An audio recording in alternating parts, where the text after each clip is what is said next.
अमेरिकेला मोठा झटका, 4 देशांनी ट्रम्प यांचा युद्धप्रस्ताव नाकारला। फ्रान्स, ऑस्ट्रेलिया, जपान आणि जर्मनीचा होर्मुझमध्ये युद्धनौका पाठवण्यास नकार।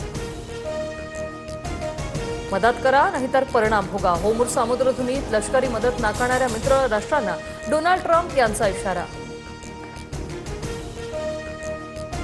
चीनचं 90% तेल होर्मुझ सामुद्रधुनीतूनच येतं, चीनने युद्धात सहभागी व्हायला हवं, डोनाल्ड ट्रम्प यांचं आवाहन। एलपीजी वाहक शिवालिक जहाज गुजरातच्या मुंद्रा बंदरात दाखल झालेलं आहे। मुंद्रा बंदरात तर नंदादेवी जहाज उद्या कांडला बंदरावर पोहोचणार असल्याची माहिती। एकूण 92,700 मेट्रिक टन एलपीजी गॅस भारतात उपलब्ध होणार। जागतिक युद्धाच्या तणावात सोन्या चांदीच्या दरात पडझड, सोनं 1,000 रुपयांनी स्वस्त तर चांदी तब्बल 4,000 घसरण।